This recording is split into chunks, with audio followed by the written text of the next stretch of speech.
आगे पढ़ेंगे सामाजिक सांस्कृतिक। और जहां सांस्कृतिक नाम आ जाए कभी भी गांठ बांध लीजिएगा, सांस्कृतिक विकास का कभी भी सांस्कृतिक नाम आए उसका उत्तर आप वाइगोत्स्की कर देना, आपका प्रश्न सही हो जाएगा। वाइगोत्स्की अभी लिखवाऊंगा, इसका प्रतिपादक है। ठीक है, पहली बात तो ये, अगर आपको वो ये कह दे कि सामाजिक निर्मितवाद सिद्धांत के प्रतिपादक कौन है, तो ध्यान रखिएगा आपको यही उत्तर करना है, सामाजिक निर्मितवाद। सीधा निर्मितवाद कह दे तो उसका अलग होगा, परंतु आगे क्या लगा रहे हैं, सामाजिक निर्मितवाद सिद्धांत, इसी को बोला जाता है। तो ये बात भी आप नोट करेंगे, हम समझाएंगे आपको ये क्या है। अब प्रतिपादक लिख लेते हैं इसका, प्रतिपादक वाइगोत्स्की, वाइगोत्स्की। ठीक है, वाइगोत्स्की। और बुक का नाम लिखो, लिखो थॉट एंड लैंग्वेज। पुस्तक का अगर नाम लिखना है तो आप लिख सकते हैं थॉट एंड लैंग्वेज। थॉट क्या होते हैं, विचार और भाषा, थॉट एंड लैंग्वेज, विचार और भाषा। ये कहते हैं कौन, वाइगोत्स्की, कि हमारा जो विकास होना होता है ना वो दूसरों पर निर्भर है। सही बात है क्या, मेन बात इनकी इतनी है कि हमारा जो विकास है वो किस पे निर्भर है, दूसरों पर निर्भर है। कैसे,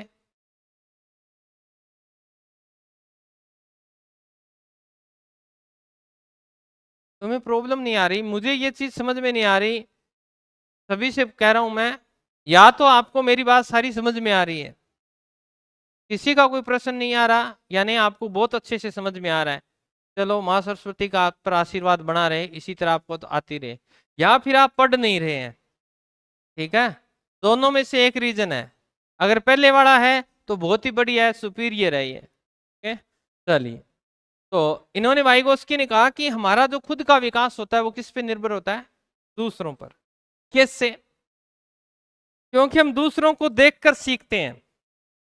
जब आपने चलना सीखा तो भी आपने कैसे सीखा, दूसरों को देखकर। आपने बोलना सीखा तो भी कैसे सीखा, दूसरों को बोलते हुए देखा फिर सीखे। आपने कपड़े पहनने सीखे वो भी किसको, दूसरों को देखकर। आप शुरू शुरू में चप्पलें उल्टी पहना करते थे, पहनते थे, याद है तो, पर आपको इतना पता था कि ये पहनने की कहाँ है, यहाँ पहनी जाती, कभी हाथ में चप्पल पहनी क्या, क्यों, क्योंकि आपने देखा कि चप्पल हमेशा पैर में पहनी जाती है। ये इसीलिए कहता है कि हर चीज जो करते हैं वो समाज के अनुसार करते हैं, समाज से जुड़ी होती है। और हमारा विकास, जैसे हम किसी कभी भी अपने घर के अंदर कोई फंक्शन करते हैं या कोई शादी करते हैं तो उसके पहले एक मॉडल रख लेते हैं, नमूना रख लेते हैं, फलाने के ये शादी हुई, उसने भाई ये सब्जी बनाई, अपने को भी यही बनानी है, उनकी व्यवस्था बहुत अच्छी थी, अपने को भी वैसी ही करनी है। तो हम पहले ही क्या कर लेते हैं, निर्धारित करते हैं कि नहीं करते। इसीलिए कहते हैं कि हमारा जो विकास है वो किस पे निर्भर है, दूसरों पे। और खरबूजा खरबूजे को देख कर रंग बदलता है, तो यहाँ भी सामाजिकता का प्रदर्शन हो रहा है। ठीक है, तो इसमें आप लिखेंगे, क्या लिख लेंगे, कथन, जिसपे सिद्धांत पूरा का पूरा चलेगा। तो लिखेंगे हमारे स्वयं का विकास, हमारे स्वयं का विकास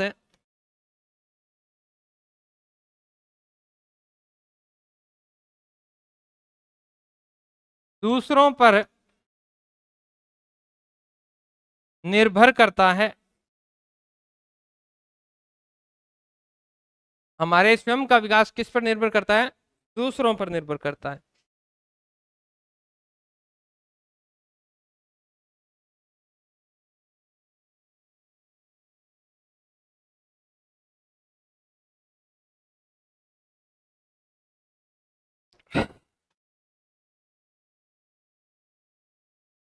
नई लाइन से लिखेंगे, वाइगोत्स्की, वाइगोत्स्की संज्ञानात्मक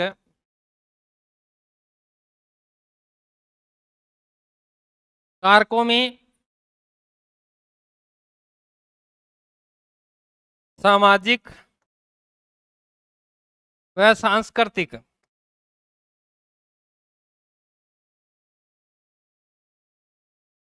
को महत्व देते हैं।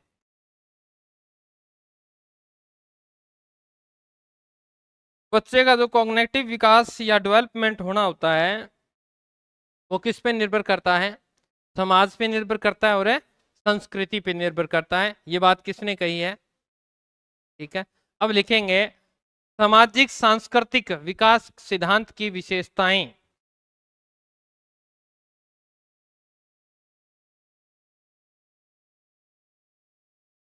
लिख लीजिएगा विशेषताएं।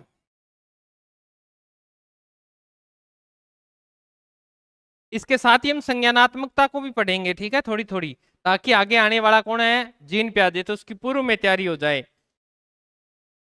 तो लिखेंगे संज्ञानात्मक विकास, यही लिखेंगे संज्ञानात्मक विकास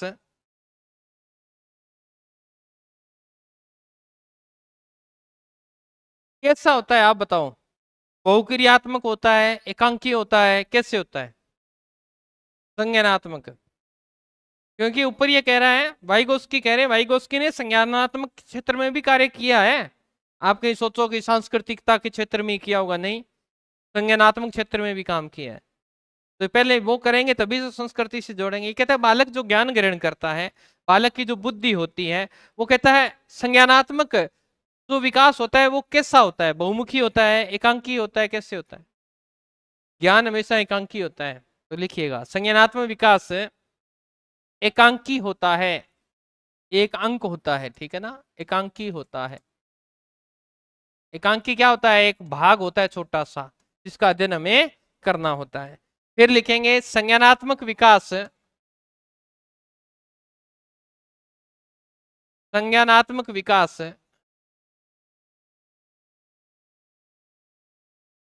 का मूल कारण, संज्ञानात्मक विकास का मूल कारण क्या है बताओ?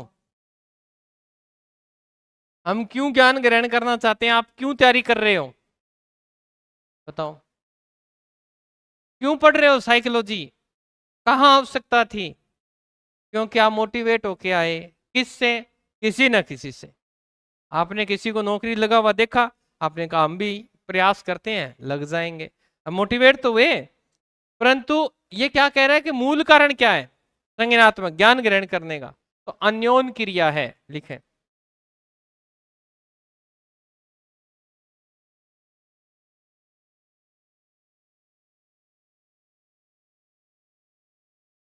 कैसे? अन्य को देखते हैं और उसी प्रकार का व्यवहार करना शुरू कर देते हैं। अब देखो वाइगोस्की क्या कहते हैं? वाइगोस्की ये कहते हैं कि आनुवंशिकता कोई भूमिका नहीं रखती। क्या नहीं रखती? कोई भूमिका। कौन रखती है? वातावरण। तो किस पे बल दे रहे हैं? तो लिखें वाइगोस्की, वाइगोस्की ने विकास के जैविक पहलू, विकास के जैविक पहलू, कौन सा होता है जैविक पहलू? अब नहीं पता पहलू, अभी तो बोला है। वंशानुक्रम कह दो या अनुवंशिकी कह दो। वाइगोस्की ने विकास के जैविक पहलू, वंशानुक्रम की उपेक्षा की है,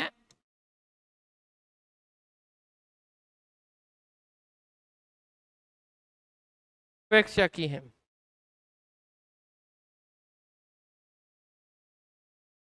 अगर बात करें सामाजिकता के, तो जैसे आप 10 से 16 वर्ष की आयु में जब आए, वो हमने किसमें? नैतिकता में पढ़ा। क्या उस समय आपका सांस्कृतिक विकास हुआ था?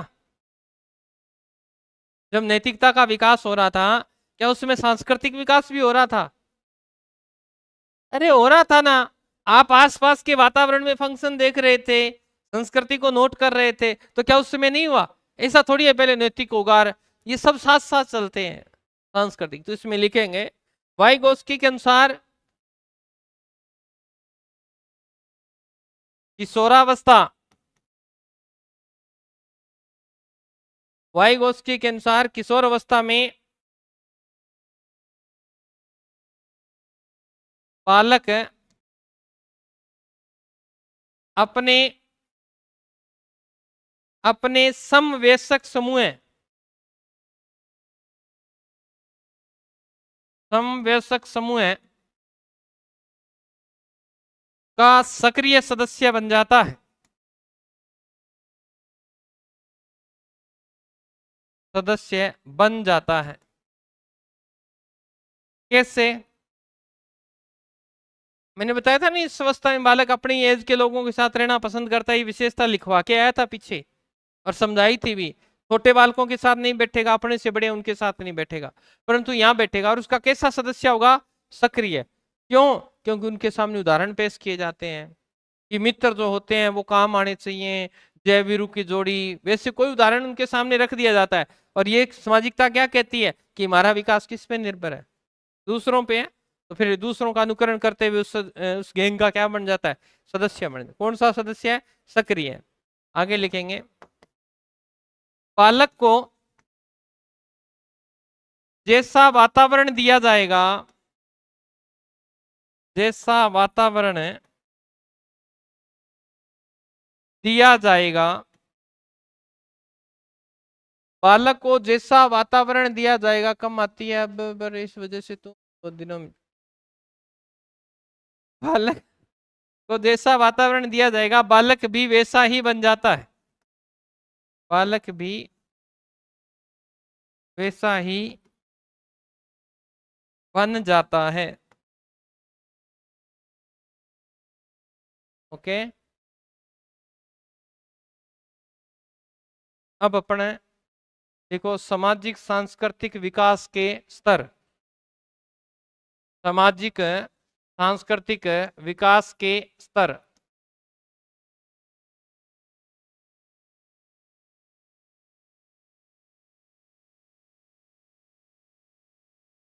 अब मुझे ये बताओ, यहां से प्रश्न आता है, क्या आपने शुरू में अकेले ही सीखना प्रारंभ किया या किसी की सहायता ली? आगे आएगा ZPD, प्रश्न आता ही है। जॉन प्रोक्सिमल डेवलपमेंट आता है ना, फिर आता है MKO, मोर नॉलेजेबल, इस तरह से। तो ये चीजें कब आएंगी? जब आप इस चीज को खुद पे लेके देखो। जब आपने सर्व, जैसे सबसे पहले आपको सिखाया जाता था, सिखाया जाता था, क्या अपने आप सीखे थे आप? किसी की सहायता लगी थी, तो सहायता लगी तो आप निर्भर हुए कि नहीं हुए? कुछ समय के बाद एक ऐसा समय आया जहां आपको सहायता थोड़ी सी दी जाती थी, बाकी काम आप कर लेते थे। जैसे अब की बात कर लेते हैं। जैसे आपको मैथ कराई जा रही होगी, मैथ करवा रहे हैं, शुरू में आपको 5-7 क्वेश्चन करवाते हैं, के बाद में छोड़ देते हैं, खुद करो कहते हैं ना। दूसरी स्थिति हो गई कि आपको पहले समझा दिया, फिर आप करोगे। एक होता है समीपस्थ विकास का सिद्धांत, एक होता है मध्यस्थ, दूरस्थ, एक आता है आपका जिसमें आपको बताया भी जाता है और बताया नहीं भी जाता, ZPD जिसे बोला जाता है, और जो पेपर में आपके आता है ZPD। अब क्या होता है ये? जैसे मैं आपको ये कहूं, मैं आपको डायरेक्टली नहीं बताऊंगा, मैं आपके माइंड से ही आपका प्रश्न का उत्तर निकलवाऊंगा। जैसे मैंने कहा कि उदय सिंह का एक बेटा हुआ जिसका नाम था महाराणा प्रताप, आया ना उत्तर? महाराणा प्रताप जब छोटे थे उसी समय उनका राज्याभिषेक हो गया, है ना। वैसे तो कुछ कई चीजों पे इतिहास मौन है क्या? 1535 में उदय सिंह को कौन उठा के लेके गए थे? टोकरी में रख के लेके गई थी कौन? पन्ना दाई। कब? 1500, कुंभलगढ़ दुर्ग लेके गई। ये सोच के देखो कि कोई बालक है, उसे हम टोकरी में लेके जा रहे हैं, तो वो कितने साल का हो सकता है? ये अपन 10 साल का मान लेते हैं। 10 साल के बालक को हम टोकरी में ले जा सकते हैं, ठीक है, ले जा सकते हैं, ये तो मानते ही हो भी। 10 साल तो मैंने बहुत ज्यादा बता दिए, ज्यादा से ज्यादा बताए हैं भी। अब 1541 में महाराणा प्रताप का जन्म ही हो गया। कब हुआ? 9 मई 1541 में महाराणा प्रताप का जन्म होता है। 35 में खुद उदय सिंह को किस में लेके जा रहे हैं कि कब शादी हुई, कब उसके बच्चा हो गया, महाराणा प्रताप हो गया। तो कई चीजों में इतिहास बड़ा मौन है। है ना। तो अब मैंने कहा कि महाराणा प्रताप, बताया आपको, महाराणा प्रताप के पास एक घोड़ा था। अब मुझे नहीं पता यार वो कौन सा घोड़ा था। अब अब आप उत्तर दे रहे हो ना, ये क्या है, मैं सहायता, आपको डायरेक्ट उत्तर नहीं बता रहा, इनडायरेक्ट रूप से आपकी क्या कर रहा हूं, सहायता। तो ये आपका जेडपीटी कहलाएगा, और मैं आपकी सहायता कर रहा हूं तो मैं आपका कहलाऊंगा MKO। MKO अभी लिखेंगे इसको, पर ये दोनों ही प्रश्न पेपर में पूछे गए हैं। ठीक है, कि जब आपको उत्तर न बताया जाए, उत्तर के हिंट दिए जाएं, तब जेडपीटी की अवधारणा बनती है। आपके माइंड में ये होना चाहिए। और जो आपको उस उत्तर का हिंट दे रहा है, डायरेक्टली सीधा उत्तर नहीं बता रहा है और सीधा थोड़ा थोड़ा हिंट दे रहा है, तो वो क्या कहलाएगा आपका। ओके, अब आप अभ्यास करते हो क्या, सच्ची सच्ची बताना। हाँ भाई,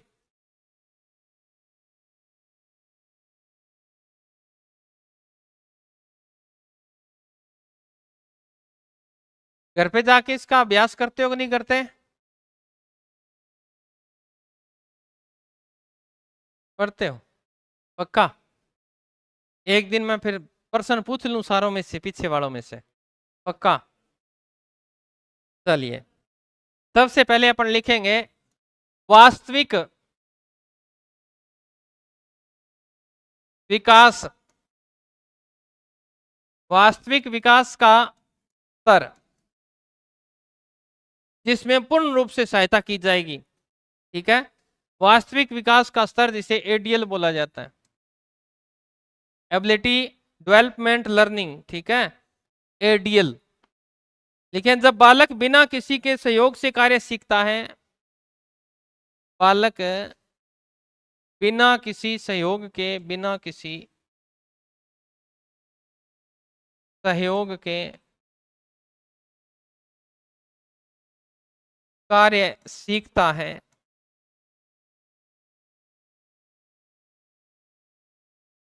जब बालक बिना किसी सहयोग के कार्य सीखता है या करता है, एक ही बात है, या तो सीखता है या फिर कार्य को करता है। यहां बालक की भूमिका, बालक की भूमिका अहम होती है, बालक की भूमिका अहम होती है। ये तो वास्तविक है। अब अपने को संभावना प्रकट करनी है। संभाव्य, संभाव्य विकास का स्तर, संभाव्य विकास का स्तर, इसमें लिखेंगे जिसमें बालक, जिसमें बालक सार्थक, जिसमें बालक सार्थक व महत्वपूर्ण व्यक्ति या व्यक्तियों,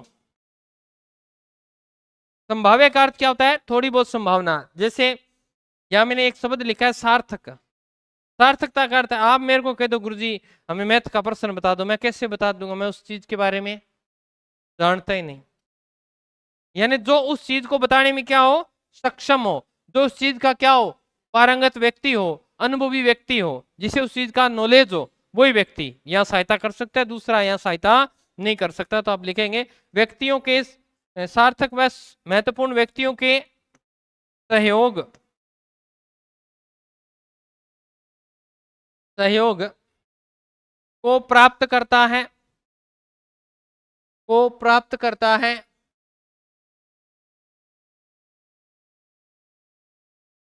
अर्थात, अर्थात बड़े लोगों या वयस्क, यानी खुद उससे बड़ा होगा, वयस्क लोगों के सहयोग से कार्य सीखता है, वयस्क लोगों के सहयोग से कार्य सीखता है। ये दोनों इतने इंपॉर्टेंट नहीं है।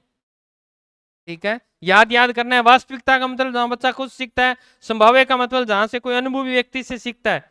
अब जो आएगा वो सबसे ज्यादा इंपॉर्टेंट होगा, क्योंकि वहां संज्ञानात्मकता आ जाएगी। नंबर 3 लगा के लिखेंगे समीपस्थ, हाँ जी, समीपस्थ विकास का स्तर बताइएगा मेरे को।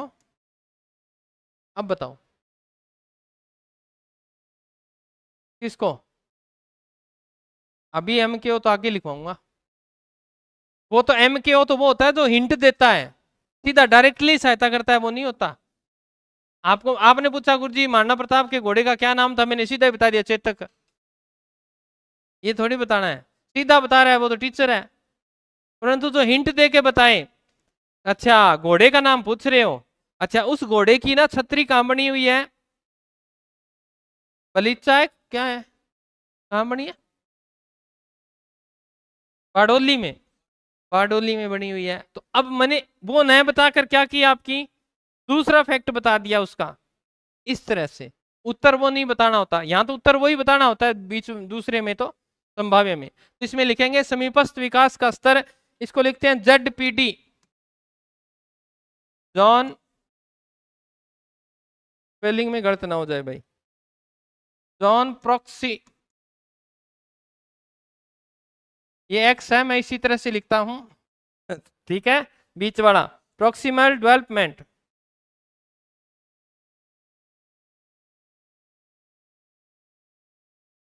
John proximal development. और ये बहुत बार प्रश्न पूछा गया, इंपोर्टेंट कर लीजिएगा, रटना है इसको अच्छी तरह से। इसमें आप लिखेंगे वास्तविक विकास स्तर व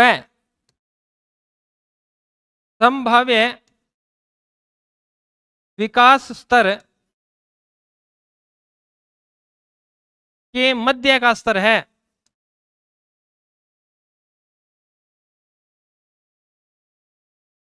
जैसे हमने बात की थी इड, इगो, सुपर इगो, तो उनमें बेस्ट कौन सी थी?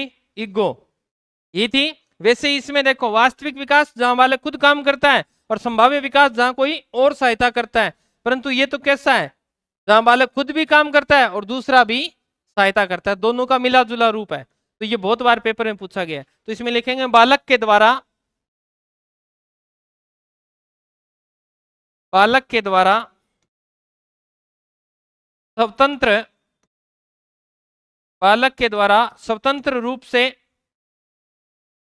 स्वतंत्र रूप से किए जाने वाले, किए जाने वाले कार्यों, किए जाने वाले कार्यों और किसी के सहयोग, और किसी के, और किसी के सहयोग से किए जाने वाले कार्यों, और किसी के सहयोग से किए जाने वाले कार्यों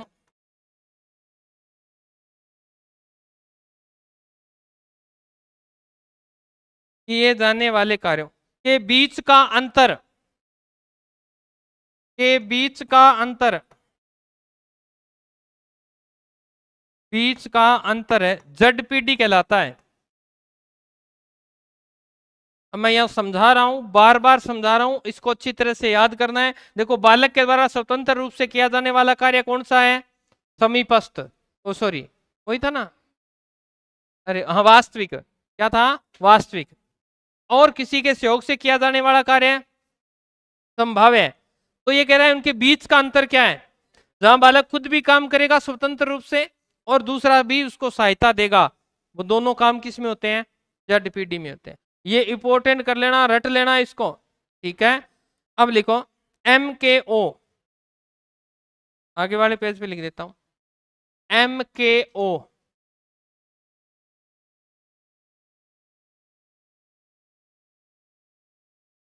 लिख लो इसके आगे। बालक को किसी प्रश्न का उत्तर न आने पर,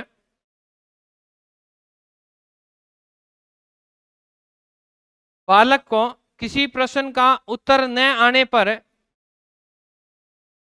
अच्छा इसकी वो फुल फॉर्म नहीं लिखी रे, लिख लो, more knowledgeable other, more knowledgeable other, इसका नाम है, फुल फॉर्म है। और क्या लाइन लिखवा दी, बालक को किसी प्रश्न का उत्तर ना आने पर MKO द्वारा उस प्रश्न का सही उत्तर न बताकर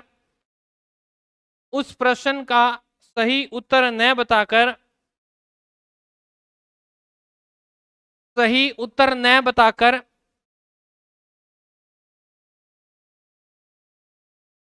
उस उत्तर से संबंधित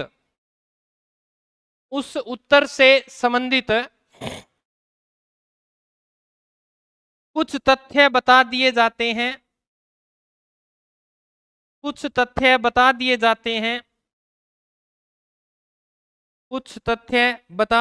जाते हैं। बालक उन्हीं तथ्यों के आधार पर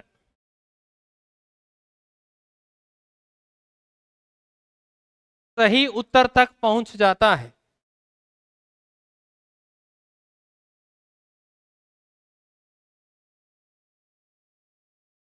तो ये कोई भी हो सकता है, मोर माता पिता हो सकते हैं, अध्यापक हो सकता है, आपका सहयोगी हो सकता है, कोई भी हो सकता है, MKO। तो ये ध्यान रखना है, याद रह जाएगा इतना। तो एक इसकी आता है ये के फोल्डिंग, बहुत बार आता है इसकी अवधारणा में, ये शब्द आता है के फोल्डिंग। लिखो वैसे तो इसको के फोल्डिंग क्या होता है, ये सीधा ही पूछ लिया एक बार। तो स्के फोल्डिंग का संबंध किस विचारक से है, तो ध्यान रखना किससे है, वाइगोस्की से। वाइगोस्की पढ़ रहे हैं तो इससे है। तो क्या होता है ये के फोल्डिंग? अरे थोड़ा सा आपको मचान दिए, इसका हिंदी में नाम लिखूं क्या, मचान, पाड़ा, ठीक है, पाड़ा। और ढांचा निर्माण क्या होता है ये, अरे जो अभी हम करके आए हैं वही तो है। आपको मैंने थोड़ी सी हिंट दी है, आपकी जो सहायता की गई ना, आपको मैंने वो उत्तर नहीं बताकर दूसरा, दो उत्तर नहीं बताकर दूसरी सहायता दी गई, उसे क्या बोलते हैं, के फोल्डिंग बोलते हैं। तो लिख लीजिएगा इसमें, अधिगम प्रक्रिया में वयस्क व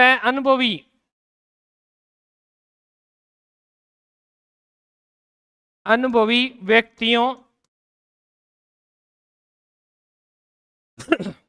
व्यक्तियों का अस्थायी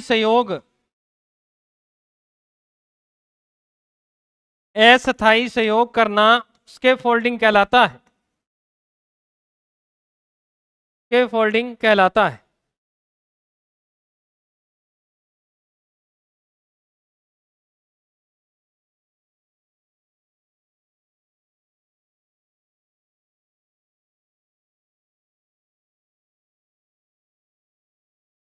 क्योंकि आपके प्रश्न सीधे नहीं आएंगे, क्योंकि फर्स्ट ग्रेड का एग्जाम देने जा रहे हो, थ्योरी वाले प्रश्नों की उम्मीद मत करना।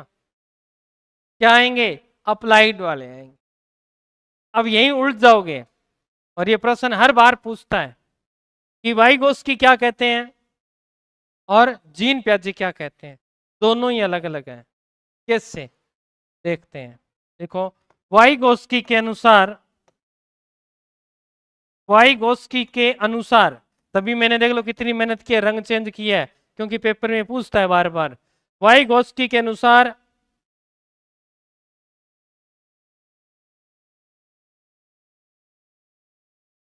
भाषा भाषा विचार से पहले है, भाषा विचार से पहले है। ये कहते हैं विचार बाद में आता है, उससे पहले क्या आनी चाहिए, रट लेना चाहिए, इसको पेपर में देखने को मिलेगी। जबकि जबकि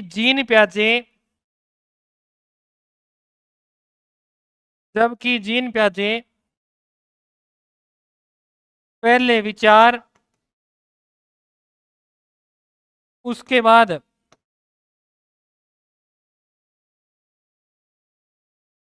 भाषा को रखते हैं।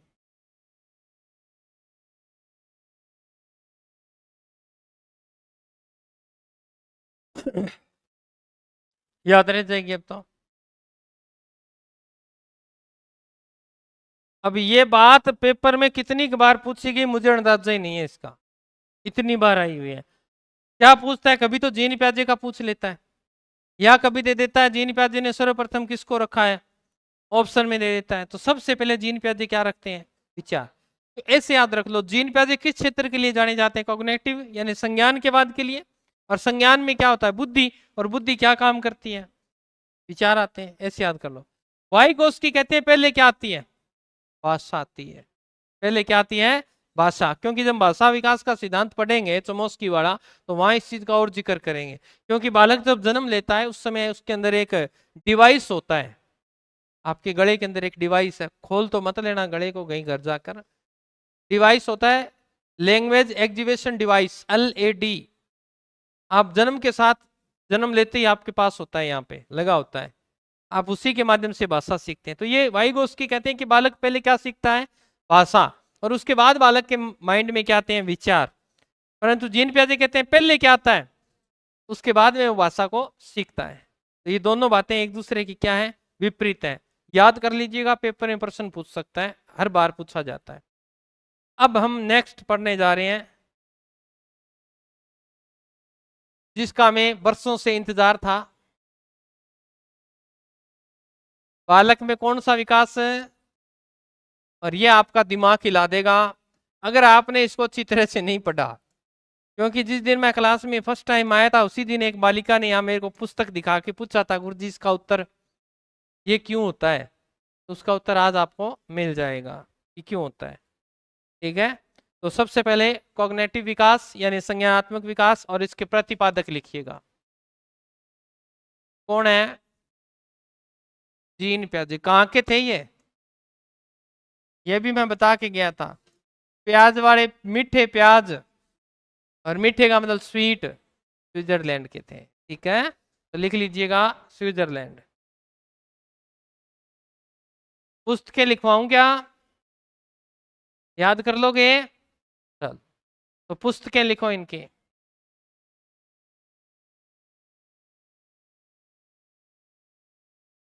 द साइकोलॉजी ऑफ इंटेलिजेंस पहली पुस्तक है, द साइकोलॉजी ऑफ इंटेलिजेंस। अपने को अंग्रेजी नहीं आती तो हिंदी में लिख लें, द साइकोलॉजी ऑफ इंटेलिजेंस। हाँ बेटा, बिल्कुल बिल्कुल। दूसरी लिखें, द साइकोलॉजी ऑफ चाइल्ड। दूसरी पुस्तक का नाम है द साइकोलॉजी ऑफ चाइल्ड।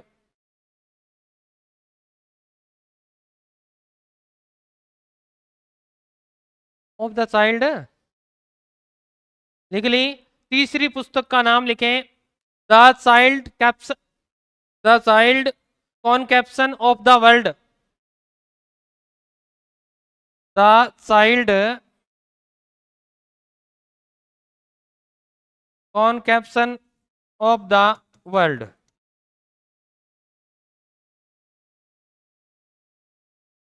ठीक है, चौथी पुस्तक का नाम लिखें,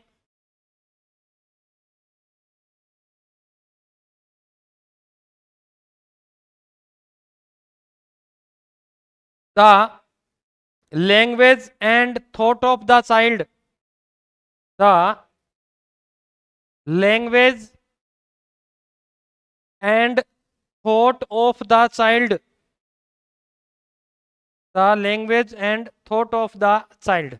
ये चार पुस्तकें आपको अच्छी तरह से याद होनी चाहिए।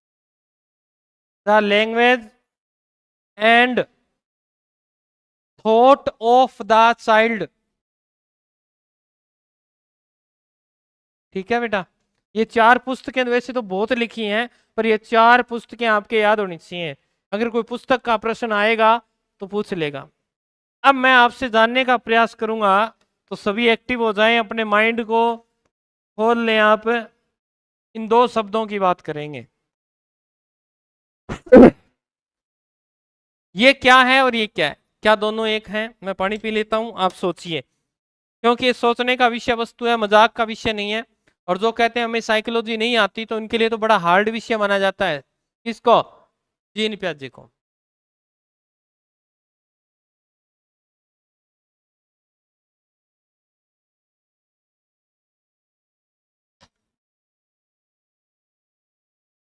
ज्ञान क्या होता है और संज्ञान क्या होता है?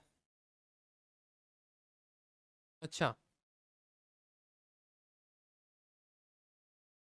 ज्ञान इन्होंने बता दिया, और कोई बताना चाहता हो? हाँ, नहीं। ज्ञान क्या होता है? जानने की इच्छा। ज्ञान का अर्थ होता है क्या? जानने की इच्छा। आपको मेरे बारे में जानने की इच्छा है, तो वो क्या है? ज्ञान है। आपको साइकोलॉजी के बारे में जानने की इच्छा है, तो वो क्या है? ज्ञान है। आप साइकोलॉजी का क्या ले रहे हो? ज्ञान ले रहे हो। ठीक है, जानने की इच्छा है। संज्ञान क्या है?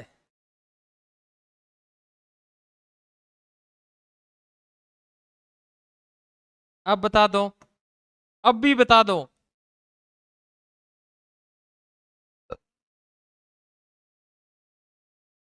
जानने की प्रक्रिया, प्रोसेस। जानने की प्रक्रिया यानी प्रोसेस क्या है आपका लर्निंग का, वही क्या कहलाएगा? कॉग्निटिव।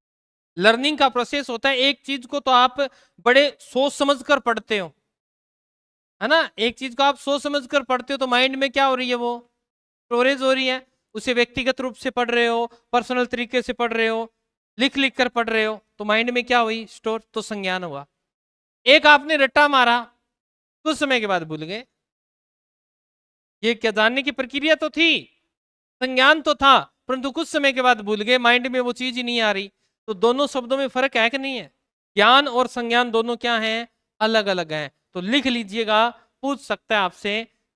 तो ये चीजें आपको वैसे तो कोई नहीं पूछेगा, परंतु जब आप इस सिद्धांत को पढ़ोगे, तो कई बार ज्ञान आएगा और कई बार ही।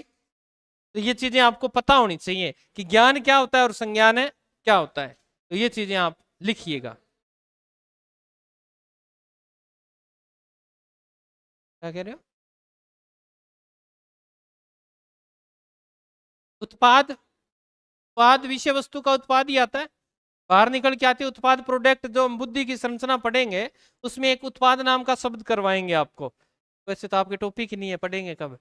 तो उत्पाद होता है प्रोडक्ट, जो माइंड निकाल देता है ना, दोनों के बीच तुलना करके माइंड कहता है कि ये ठीक है, और ये बाहर फेंक देता है कि ये है। वो उत्पाद के रूप में होता है। जिसे COP नाम दिया गया है, कोप।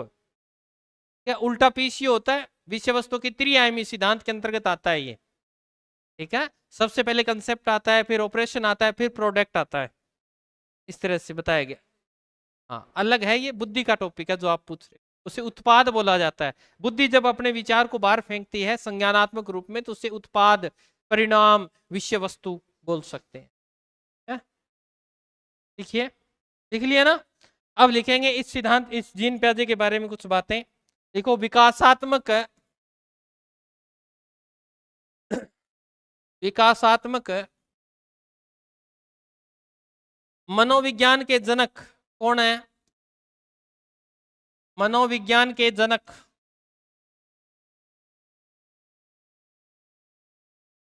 तो याद रखना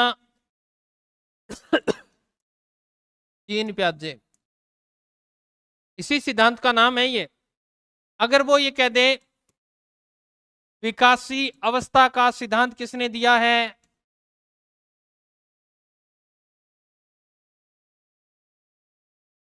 विकासी अवस्था का सिद्धांत किसने दिया है, तो ध्यान रखना उत्तर है जीन प्याजे। अगर यही वो कह दे कि खोज व निर्माण सिद्धांत के जनक कौन है या प्रतिपादक कौन है, तो कौन है? जीन प्याजे।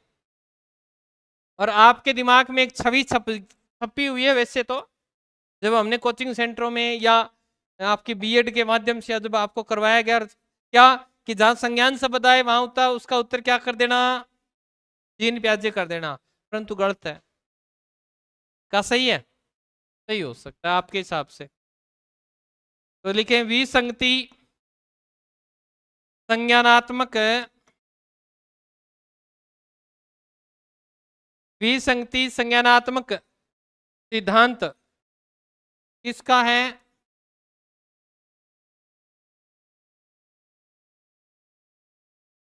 अरे संज्ञानात्मक शब्द आ गया, इसी का होगा यही, तो ध्यान रखना ये इसका नहीं है। लियोन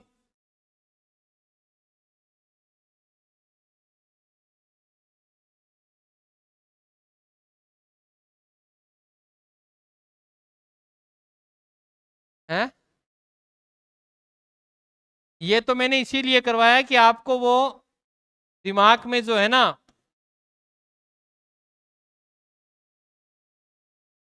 ये संज्ञानात्मक सिद्धांत के जनक जीन प्याजे हैं, इसीलिए हो सकता है वो ये पूछ ले भी संगति संज्ञानात्मक सिद्धांत के जनक कौन है। संज्ञानात्मकता की बात हो रही है तो संज्ञानात्मकता में कुछ भी पूछ सकता है, तो ध्यान रखना लियोन फेटी नजर है, याद रह जाएगा, ऐसे याद कर लो। विसंगति क्या होती है?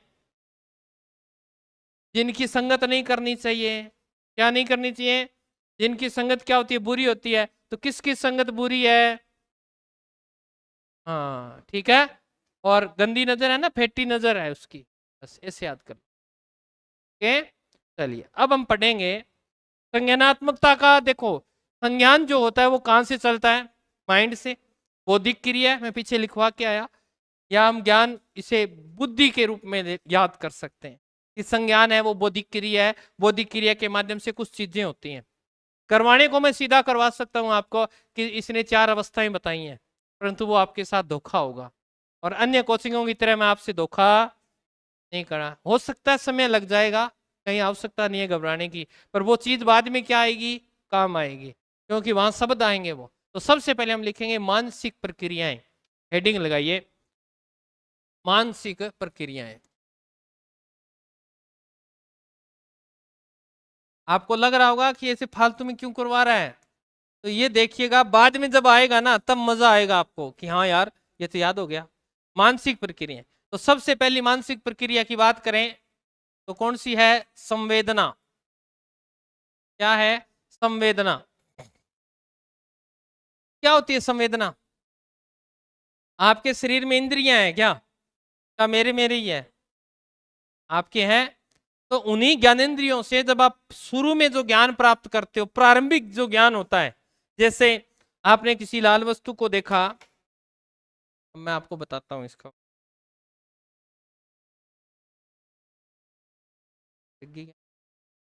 आपने किसी लाल वस्तु को देखा, आपको ज्ञान नहीं था, आपने आग को पकड़ कर देखा, देखा ना, और आपको लगा और यार हाथ जल गया। क्या कभी बाद में कभी हाथ लगाया आपने? आप गुलाब को तोड़ने जा रहे हो, आपको कांटा चुभा, हाथ के चुभा है। एक गाना आता कांटा लगा, वो यहाँ से ऐसे करी, यहाँ यहाँ कहाँ कांटा लगा? कांटा तो हाथ के लगना था।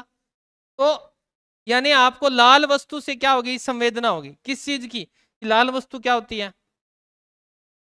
अब एक छोटे से बालक को आपने ये सिखा दिया कि अग्नि क्या है? गर्म है, हाथ जल जाता है। गुलाब के पास जाओगे तो कांटे चुभ जाएंगे। अब आप यूज करके देखना ये फॉर्मूले। आप मोबाइल लेना और इस तरह से रखना लाइट जला के, और ये चीज दिखाना उसको, और कहना हाथ लगा के देख। बालक हाथ नहीं लगाएगा। क्यों? क्योंकि उसे संवेदना हो चुकी कि इतनी लाल हुई चीज क्या होती है? गर्म होती है। क्या होती है? गर्म होती है। तो ये क्या है? उसकी ज्ञानेंद्रिय ने पहले से क्या कर लिया? इसको प्राप्त कर लिया कि इस तरह से लाल जो वस्तु होगी वो क्या होगी? गर्म होगी। मेरा तो हाथ है जल जाएगा। ये सब प्रयोग किए हुए हैं मेरे, तो बता रहा हूं। तो इसमें लिखेंगे ज्ञानेंद्रियों से प्राप्त, इसके आगे लिखिएगा ज्ञानेंद्रियों से प्राप्त। सब प्रयोग बालकों पे करके देखा करो। ज्ञान अब तो टाइम नहीं है गुरुजी, मैं पढ़ा प्रयोग करा। ज्ञानेंद्रियों से प्राप्त उद्दीपकों, ज्ञानेंद्रियों से प्राप्त उद्दीपकों का प्रारंभिक ज्ञान, उद्दीपकों का प्रारंभिक ज्ञान क्या कहलाता है? क्या कहलाता है बताओ? संवेदना कहलाती है।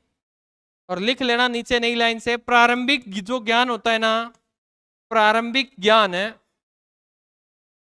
अर्थ रहित होता है, अर्थ रहित होता है। अब बताओ अर्थ रहित हुआ कि नहीं हुआ? आग लाल है, आग से हाथ जलता है, क्या इससे हाथ जलता है? अर्थ है क्या? नहीं है। वो तो प्रत्येक वस्तु को समझने लग गया वैसे ही। आप देखना दवाई तो सभी लगभग बच्चों को देते ही हैं, मेडिसिन वगैरह। आप एक बालक को शुरू में जब दवाई दो, फर्स्ट टाइम कभी भी जिंदगी में जब आपके बच्चे हो, तो उसे मीठी दवाई देना, समझे? पीने वाली डॉक्टर को कह देना कि मीठी दवाई दे दो। भविष्य में जब कभी भी दवाई लेके आओगे ना, तो बालक दवाई ले लेगा, चाहे वो खारी होगी तो भी ले लेगा। और शुरू में अगर आपने खारी दे दी तो उसकी संवेदना हो जाए कि ऐसी बोतल आती है और जिसका नाम दवाई होता है, वो क्या होती है? खारी होती है। यूज करके देखना, ये जिंदगी भविष्य में बड़ी काम आने वाली चीजें हैं। चलिए, फिर आता है 2 नंबर पे अवधान। ये भी किसका काम है? अवधान किसको बोलते हो रहा है? जो मैंने बताया था एक दिन, अटेंशन पावर जिन्होंने बढ़ानी है, आज तक किसी ने नहीं बढ़ाया होगा वो बिंदु। योगा किसी ने स्टार्ट नहीं किया, क्योंकि बुद्धि आपके पास बहुत है ऑलरेडी, कहाँ आवश्यकता है? हम सोए सोए मैसेज चेक कर देते हैं, है ना? कर देते हो ना? सोए सोए नींदों में ऐसे इतनी आंख खोल के। अच्छा है। अंदाजे से हम रात को उठते हैं, हमें बहुत पावर है सर, अंदाजे से हम बल्ब का बटन दबा लेते हैं। वो हैबिट हो गई है आपकी, अवधान नहीं है। अवधान है तो आप मैं आज कह रहा हूं 1 मिनट लगातार किसी वस्तु को देख के देख लेना, यहां से दर्द करने लग जाएगा। अटेंशन पावर तो है ही नहीं। तो ये कहता है कि अवधान लगाना क्या है? अनिवार्य है। और अवधान लगाने के लिए सबसे पहले क्या करना पड़ता है, बताओ? अरे सबसे पहले चयन करना पड़ता है, सेलेक्ट करना पड़ता है। तो लिखो, अवधान एक चयनात्मक प्रक्रिया है। यह अवधान एक चयनात्मक प्रक्रिया है,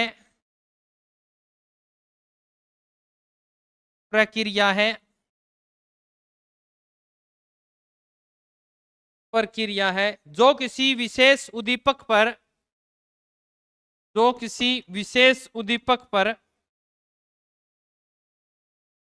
विशेष उद्दीपक पर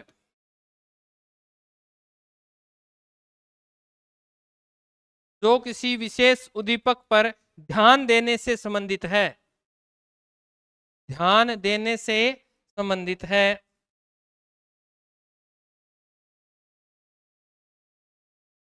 ये तो यूज करके आपने खुद ने देखा होगा,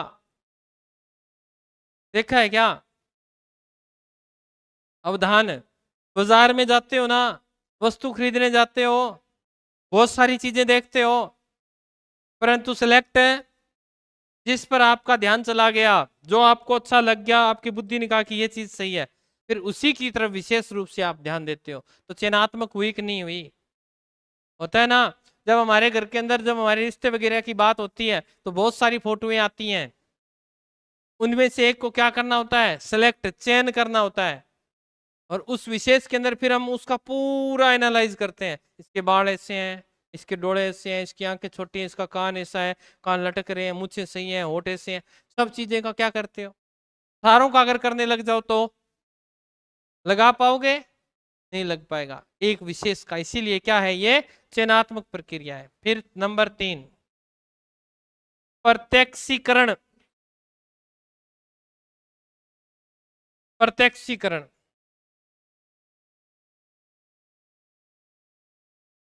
क्या होता है? प्रत्यक्षीकरण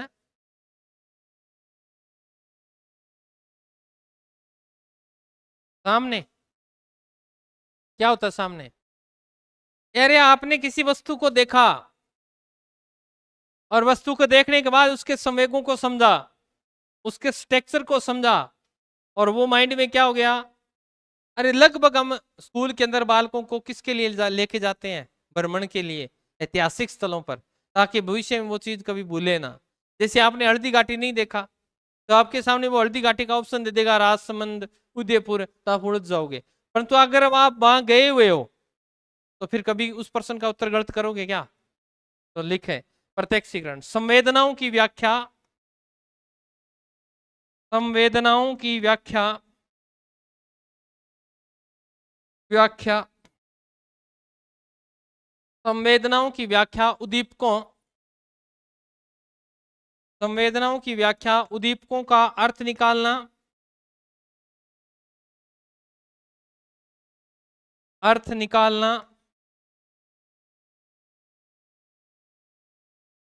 उद्दीपक क्या होते हैं? अरे उद्दीपक, उद्देश्य, लक्ष्य एक ही बात है। उद्दीपक, उद्देश्य, लक्ष्य। लक्ष्य नॉर्मल शब्द है, उद्दीपक का अर्थ किसका साइकोलॉजी में है, उद्देश्य भी हिंदी का शब्द है। तो तीनों शब्द अलग अलग जगह। उद्देश्य कहाँ काम आता है? हिंदी में काम आता है जब हम वाक्य को पढ़ते हैं, विधेय और उद्देश्य। उद्देश्य कर्ता को बोलते हैं, करने वाले को, और यहाँ उद्दीपक के रूप में आता है। तीनों शब्द अलग अलग जगह। तो लिखें, क्या लिख दिया? संवेदनाओं की व्याख्या, उद्दीपकों का अर्थ निकालना और संगठित करना, और संगठित करना, संगठित करना प्रत्यक्षीकरण कहलाता है, प्रत्यक्षीकरण कहलाता है।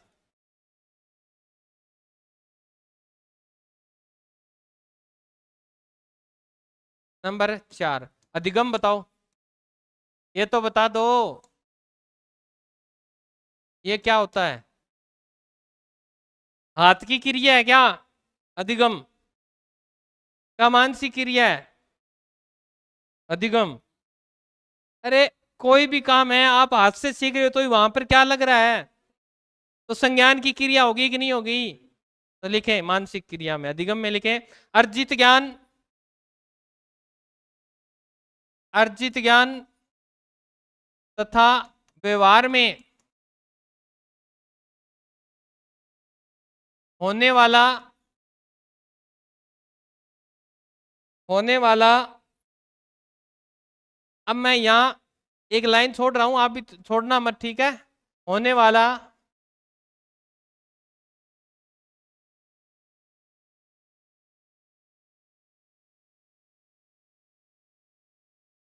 अधिगम कहलाता है, ठीक है?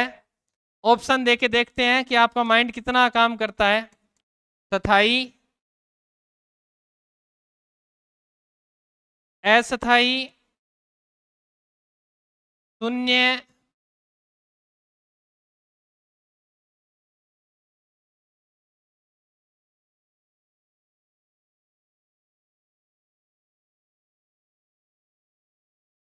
बताओ। आपके माइंड में स्थायी परिवर्तन होते हैं? हैं? बताओ। अब है तो इजी सा प्रश्न है कि कह रहा है अर्जित ज्ञान, आपने मेरे से ज्ञान ले लिया, क्या ये ज्ञान ऐसे ही रहेगा? ये तो ऐसे ही रहेगा। इसके अंदर संशोधन किया जा सकता है, इसमें संशोधन किया जा सकता है। व्यवहार में होने वाला कौन सा परिवर्तन है? स्थायी परिवर्तन क्या कहलाएगा? अधिगम कहलाएगा। और अस्थायी परिवर्तन थकान कहलाती है। आप बीमार हो गए, मैंने पीछे लिखवा के आया हूं ये बात। आप बीमार हो गए या आपको थकावट आ गई, उस वजह से आपने, आपके शरीर में परिवर्तन हुआ, आपके व्यवहार में, क्या वो अधिगम है? ये बात लिखवाई थी क्या पीछे? फिर याद क्यों नहीं है? वही तो चीज यहां लिखवा रहा हूं। इसका मतलब आपको स्कूल वाले तरीके से पढ़ाना पड़ेगा, है ना? तो डंडे डुंडे ला के। तो लिखें संज्ञानात्मक अधिगम के, संज्ञानात्मक अधिगम के में उत्तर में लिख लेना स्थायी और ये काट देना, ठीक है? संज्ञानात्मक अधिगम के मुख्य 3 रूप हैं। कौन कौन से हैं बताओ, ये बता दो चलो।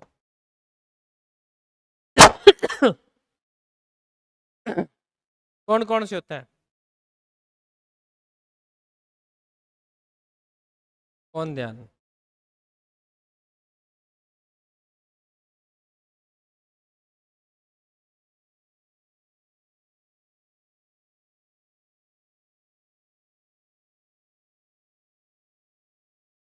दूध से सीख। तीसरा, मोटा चढ़ा देख रहे हो, है घना ही आवे।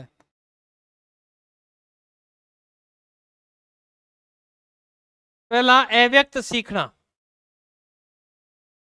आप सीख जाते हो परंतु उससे व्यक्त नहीं कर सकते बुद्धि में। मैं आपको कह दूं कि चलो आपको अभिवृद्धि और विकास टॉपिक याद हो गया, हाँ गुरु जी याद हो गया, आजा बेटा पढ़ा। याद तो है परंतु आप व्यक्त नहीं कर पा रहे उस चीज को। क्या मानसिक प्रक्रिया नहीं है ये? माइंड में याद तो है, एक्सप्लेन करने का तरीका नहीं है। यहां तक कि पीछे जॉन फुलर ने क्या कहा था कि पढ़ाना हर किसी के बस की बात है नहीं है। क्यों? क्योंकि इसका भी क्या करना पड़ता है, अभ्यास करना पड़ता है। आप सोच रहे होंगे कि गुरुजी आपने तो हर व्यक्ति जब पढ़ाना शुरू करता है तो शुरू शुरू में इसके भी पैर कांपते हैं, शर्म आती है, महसूस होती है, फिर धीरे धीरे वो खुलता है और एक समय ऐसा आता है चाहिए उसके सामने कितने स्टूडेंट बैठे हो फिर वो संकता नहीं है, पढ़ा देता है। उसे पता है अब मैं अकेला हूं और आपका कितने बैठे, 40-50 बैठे हैं और इतने ही यहाँ चल रहे हैं, तो सबका माइंड क्या है, अलग अलग है। सबके माइंड में विचार क्या आ रहे हैं, अलग अलग आ रहे हैं।